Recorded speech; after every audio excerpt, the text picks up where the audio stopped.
Bueno, con mucha alegría seguimos poniendo la mañana en camino y también con mucha alegría estamos recibiendo tal cual, hace un rato les comenté, al autor de un preciosísimo, entrañable, muy, como se dice ahora, muy amigable libro de cuentos, un género que admito en mí ejerce una subrayada, una subrayada seducción. Estamos recibiendo a su autor, Federico Astartita. ¿Cómo anda, Fede? Buen día, bienvenido. ¿Qué tal? ¿Qué tal, Alejandro? ¿Cómo andás? Un gusto estar contigo y con la audiencia. Muchas gracias. Gracias por tu tiempo. Primero tengo curiosidad en tu Fraiventos natal. ¿Qué pasaba con tu apellido y cómo te decían los gurises en la escuela? Porque esto de Tita en el medio. Entonces, a ver, contame. Algo seguramente para contar debes tener. Sí, no, vos sabés que el apellido Astarita, que es un Clarita. apellido, sí, Astarita, que es un apellido que la verdad para la gran mayoría del Uruguay es un apellido desconocido y que cuesta mucho escribirlo, pronunciarlo, etcétera.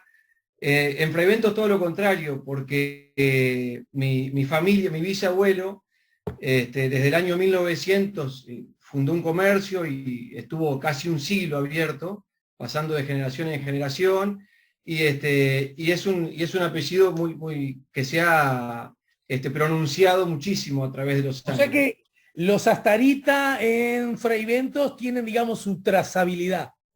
Sí, sin duda, sí, sí.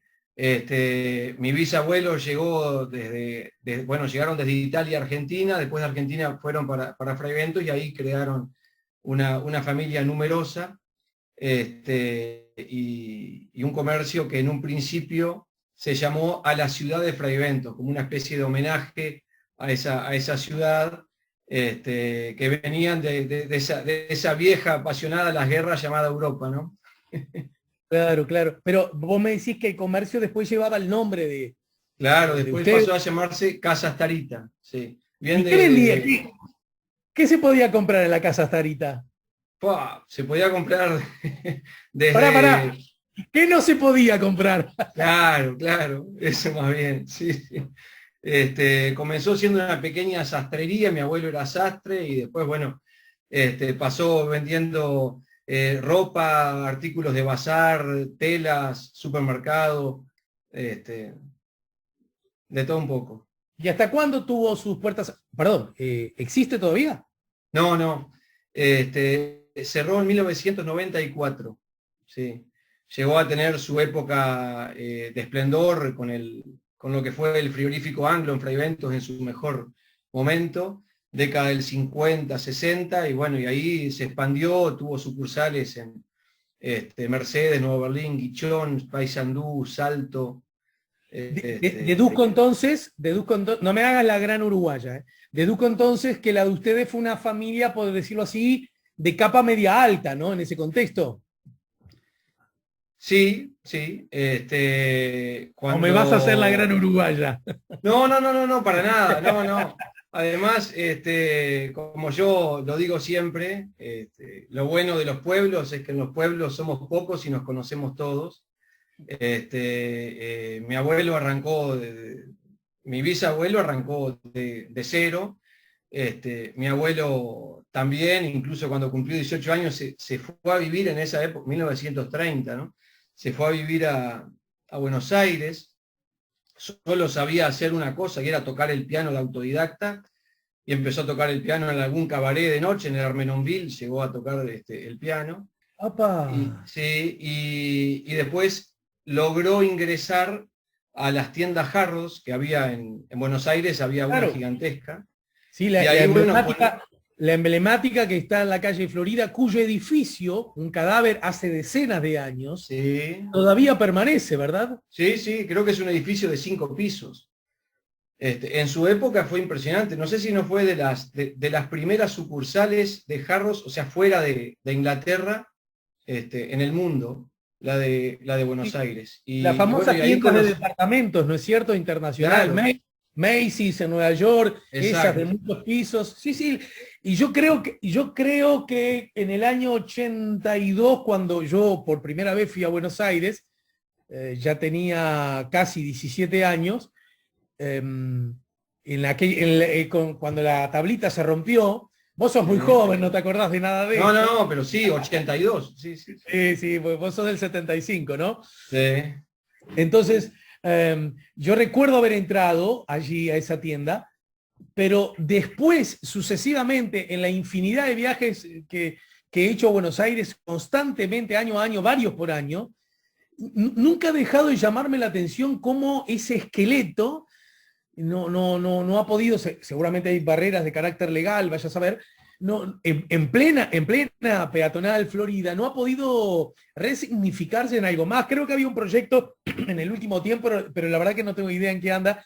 Así que tu abuelo también transitó por allí. Claro, mi abuelo fue de esas personas que son tocadas desde que nacen con una varita mágica en cuanto al carisma que él tenía.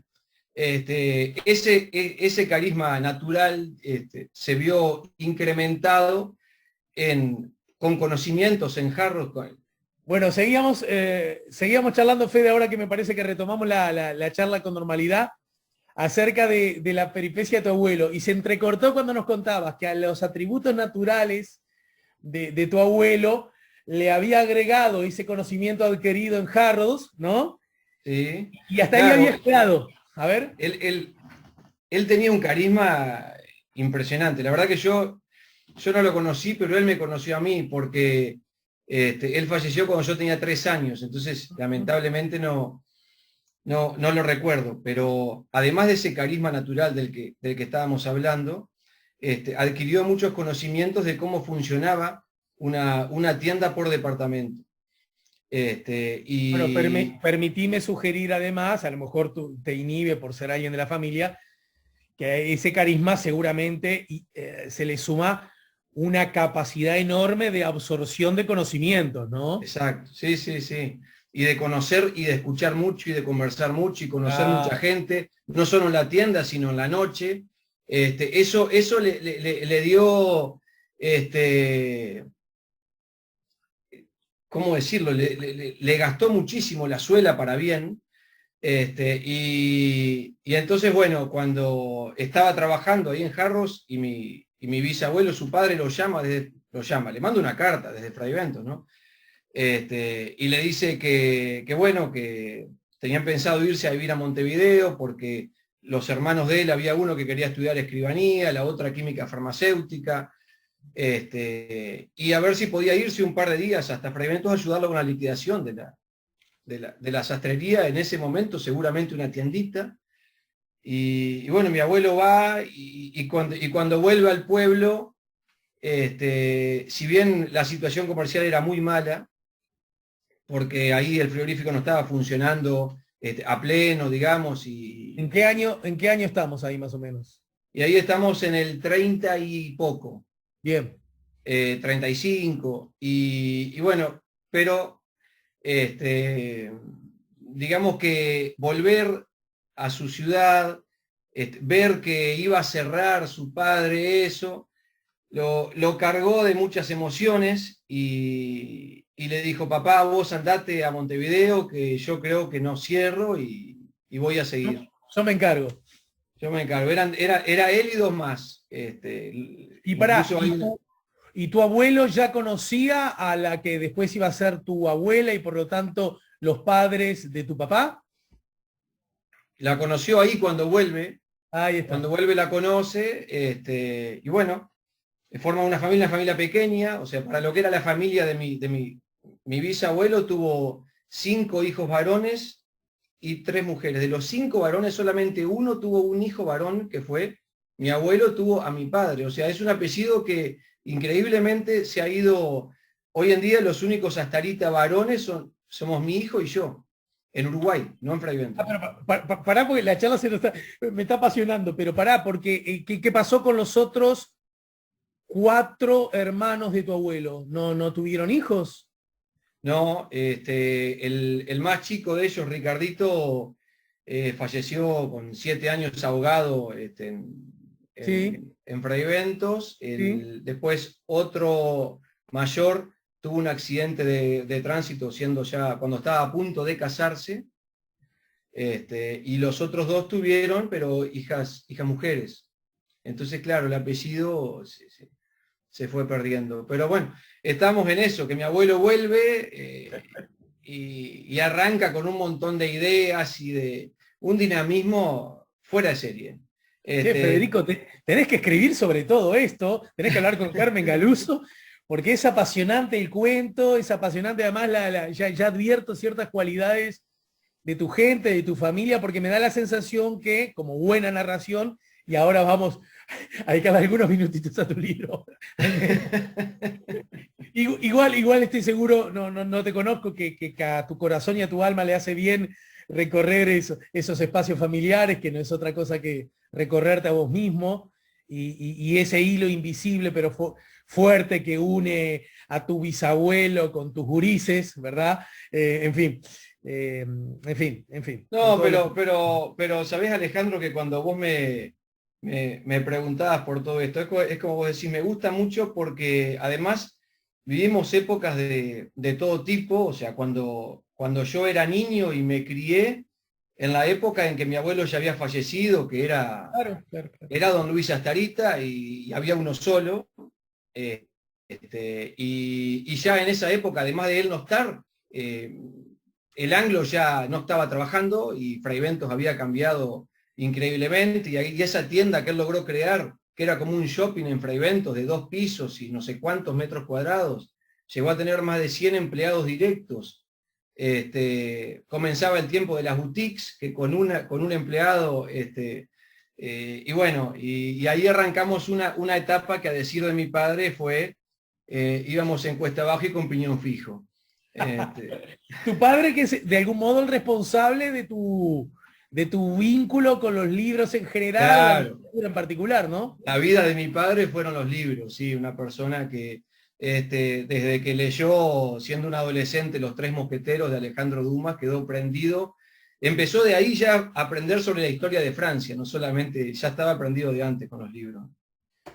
Che, ¿cuándo nace la necesidad de escribir, primero, y de lo escrito transformarlo en un puente que te una a otros, algunos conocidos y la gran mayoría desconocidos?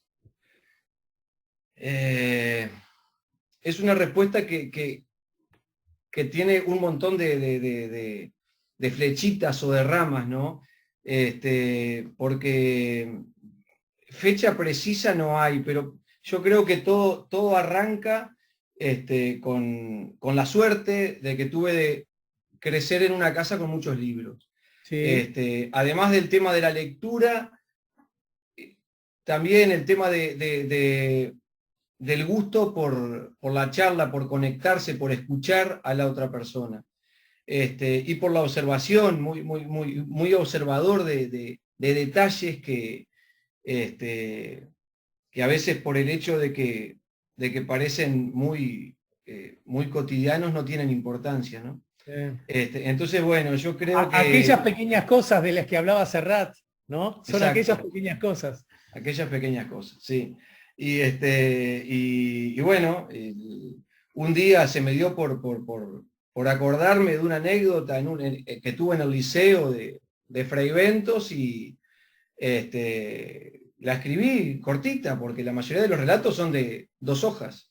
Sí. Y se me da increíble esto de la escritura y las redes sociales, se me da por escribirlo, por publicarlo en Facebook. Y bueno, y gustó mucho, y me empezaron a alentar amigos y esto, y así comencé. Bueno, yo quiero decir que he leído la buena parte de los cuentos, que, tal como dice Federico, son cortos, son muy amables. Bueno, me parece que has encontrado, forma parte de tu haber, digamos, de las herramientas con las que uno empieza a recorrer la vida, como una capacidad de hacer lo cotidiano y propio como algo digno de ser compartido. Me parece, ¿para qué voy a ir a la contratapa del libro? Porque hay una frase con la que yo me identifiqué mucho, que escribe nuestra querida amiga Carmen Galuso. Ahí está, la encontré. El lector distraído disfrutará de lo contado, pero quien decida paladear su contenido descubrirá que muchas de estas historias le pertenecen, pero con otras palabras. Y acá me acordé del maestro ruso: pinta tu aldea y recorrerás el mundo. Claro.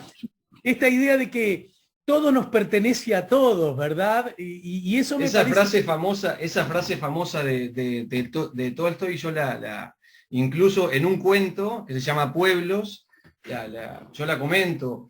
Hay una persona a la cual yo menciono también en la introducción, y que me marcó mucho, que fue el profesor Jorge Albistur.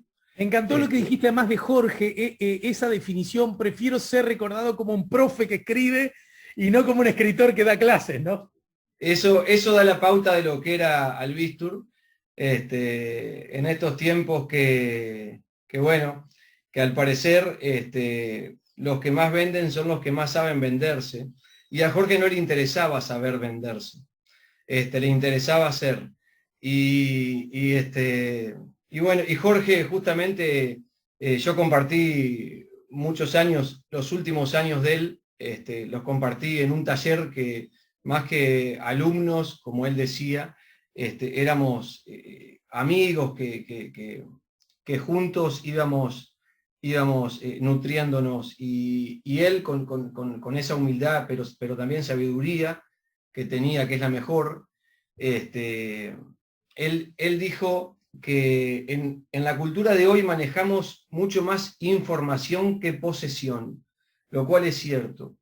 Y yo creo que esa posesión a la cual él se refería, justamente es esa cultura que se ve reflejada en mi libro, ¿no? Son esas costumbres, esas tradiciones, esa idiosincrasia que nos hacen no solo como individuos, sino como sociedad. Eso es una posesión que nosotros tenemos, y muchas veces creemos que por el hecho, lo que hablábamos hace un ratito, de ser algo cotidiano, no es importante.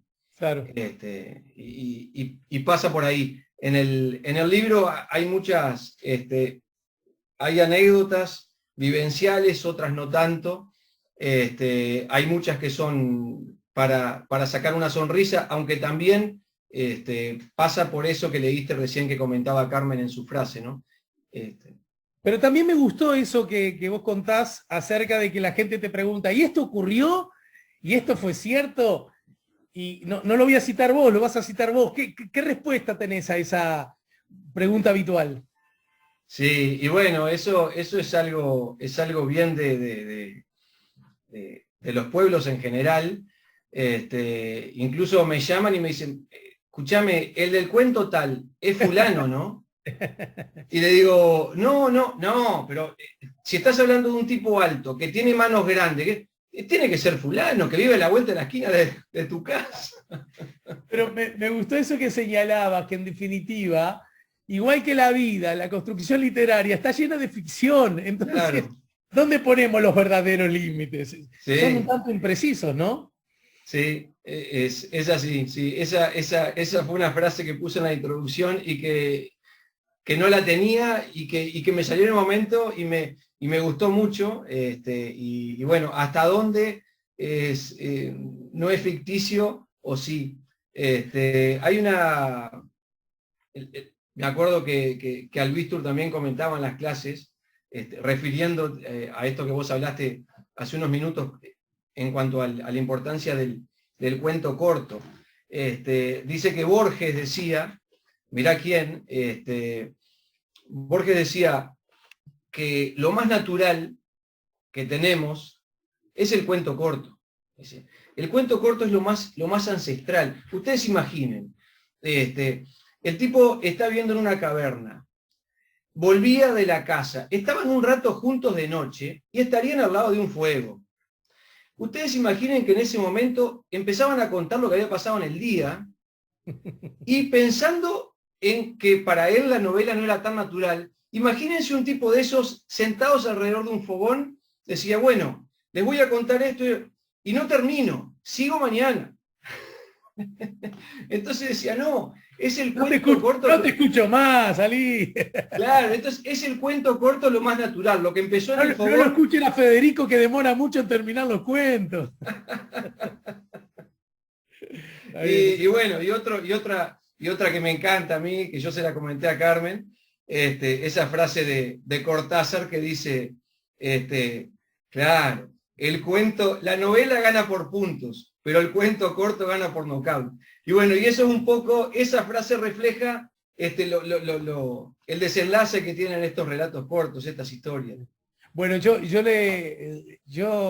no soy crítico, en todo caso, soy un lector intenso y de verdad yo pasé muy bien transitando por esta serie de cuentos cuyo nombre, el del libro, bueno, alude a uno, precisamente, Ejecute Maestro y otros relatos, así se llama. Es un libro que está en el circuito comercial, ¿no es cierto?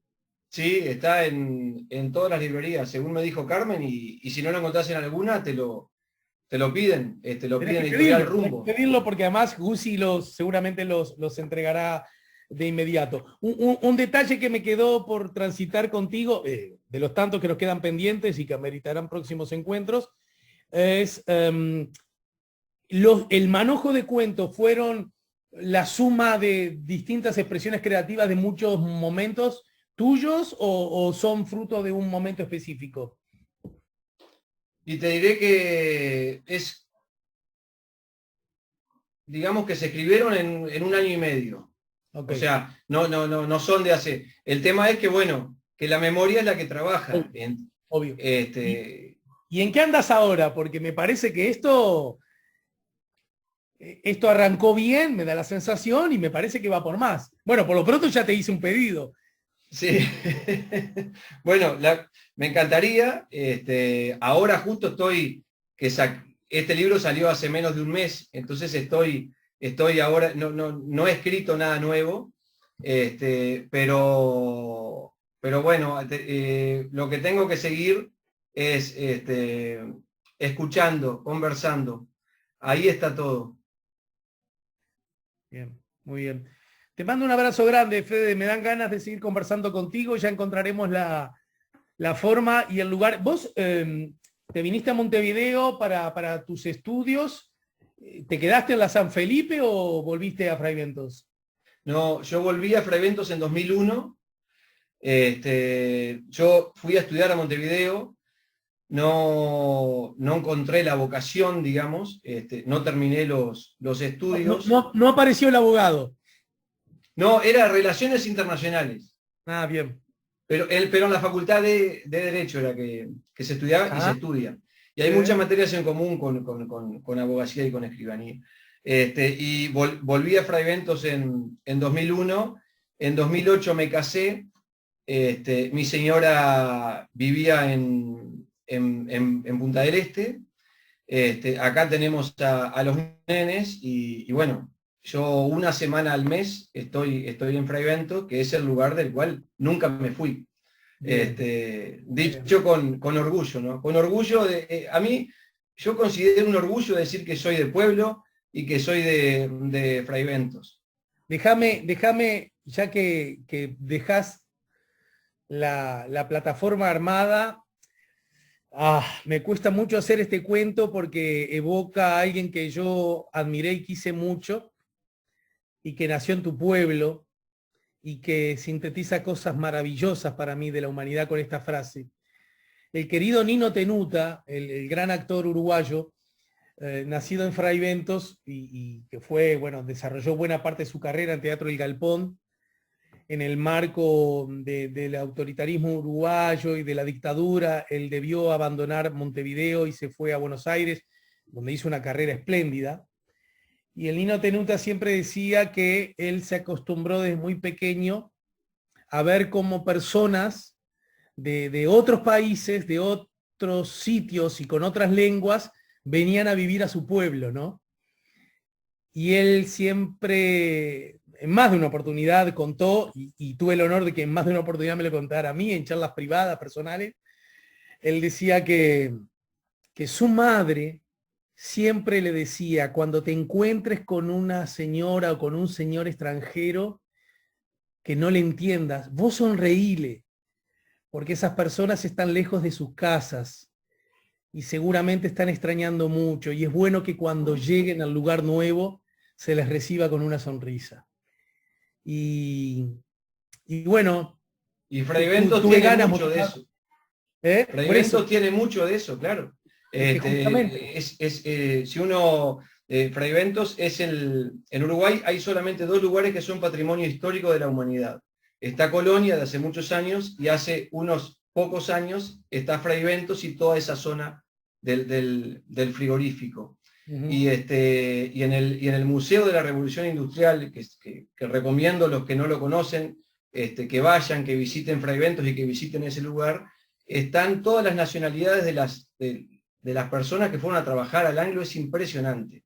Y ya que mencionaste al apellido Tenuta, la historia de la tienda Casas Tarita tiene mucho que ver con esa familia porque se llamó en su momento, y yo tengo todavía un cenicero de porcelana con ese nombre, que debe tener tal vez 100 años, Casas Tarita y Tenuta.